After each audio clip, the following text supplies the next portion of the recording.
RMC, Apolline Matin. Apolline de Malherbe. Il est 7h40, bienvenue si vous nous rejoignez sur RMC. L'invité du jour. L'invité du jour, c'est vous, Camille Chaise, bonjour. Bonjour. Vous êtes porte-parole du ministère de l'Intérieur. On va revenir sur la campagne que vous lancez aujourd'hui. Rendez les armes.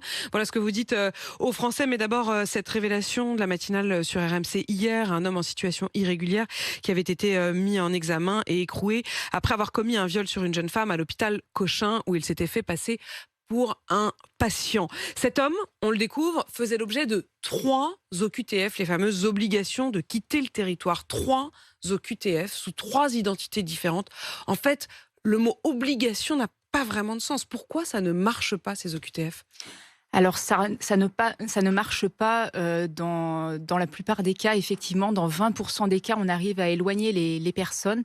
Là, c'est un crime terrible, horrible. La personne est aujourd'hui en prison, vous l'avez dit, et ça soulève 2 questions, celle des OQTF et des obligations de quitter le territoire, mais aussi celle de la sécurisation des établissements de santé. Et on doit travailler mieux sur cette question. Sur la question des obligations de quitter le territoire, la difficulté dans le cas d'espèce que vous évoquez et qui est une fois de plus dramatique, c'est comment, à cause de cette immigration irrégulière, on peut établir l'état civil de la personne, comment on peut établir sa nationalité. Tant qu'on ne sait pas de quelle nationalité il est, comment trouver le pays d'origine qui va pouvoir récupérer ce ressortissant. Et c'est là, dans le cas d'espèce, c'est qu'un coup il disait, il semblerait qu'il soit jordanien de 22 ans, mais il avait fait aussi, il avait dit qu'il était un coup égyptien, un coup jordanien. En fait, il changeait d'identité puisqu'il n'a pas de papier. Il disait un peu ce qu'il voulait à chaque fois qu'il était arrêté. C'est vraiment le problème de cette immigration irrégulière quand on n'a pas les empreintes digitales à l'entrée de la personne.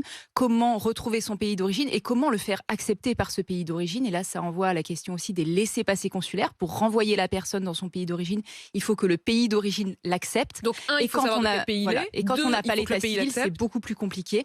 Les directives qui sont très claires de Gérald Darmanin depuis cet été, c'est il faut mettre hors d'état de nuire prioritairement les personnes irrégulières qui sont un danger pour la société, et cette personne en fait Qu'est-ce qui va lui arriver, par exemple? Là, on ne sait toujours pas, en fait, son vrai nom. Là, il est en détention, donc c'est du temps gagné. Il est hors d'état de nuire, c'est du temps gagné justement pour arriver à retrouver son identité, faire les démarches avec différents pays d'origine. Et si vous l'avez dit, pas les identités, c'est vraiment notre objectif. objectif. Qu'on ne sache jamais, en fait, et qu'il ne donne jamais la véritable identité. Il faut le maintenir hors d'état de nuire. Donc il y a la justice qui peut le faire sur de la détention. Il y a aussi la rétention administrative sur une procédure administrative. Ce qui est sûr, c'est qu'aujourd'hui, ça reste grâce à la détermination des préfets, la détermination des agents de préfecture qui cherchent à établir ces éléments que le système se maintient. Ce qu'il faut, et c'est l'objet du projet de loi sur l'immigration qui est en débat, il y a des concertations et qui arrivera à l'Assemblée en janvier. Qui arrive à l'Assemblée bientôt. L'idée, c'est de rendre beaucoup plus automatique, beaucoup plus systématique tout cela pour qu'il n'y ait pas de trou dans la raquette dans notre politique publique et pour que ce type de crime horrible ne se reproduise pas, ne se reproduise plus. J'ai juste une dernière question sur ce point. Quand même, si on va au bout de cette logique et que dans 1 an, dans 2 ans, on n'a toujours pas l'identité de ce personnage, il n'y a pas de solution, il n'y a rien en fait dans ces cas-là. On travaille beaucoup en bilatéral avec plein de pays, notamment les pays du Maghreb, pour justement croiser les états civils. Et les empreintes digitales, c'est la clé de tout. Par exemple, on travaille avec le Maroc et la Tunisie pour arriver à croiser ces éléments. Mais s'il est jordanien ou égyptien ? Alors voilà, c'est pour ça qu'il faut continuer à travailler diplomatiquement avec tous les pays d'origine potentielle mais vous reconnaissez que là, il y a délinquants et de nos immigrés irréguliers. Il y a des trous dans la raquette, malheureusement, et c'est pour ça que les solutions sont pour partie nationales et pour partie diplomatiques, parce qu'on voit bien que c'est un problème qui va au-delà de nos frontières. Et j'y reviendrai d'ailleurs avec mon invité à 8h30, Didier Lesky, qui est le directeur général de l'Office français de l'immigration et de l'intégration. Camille Chaise.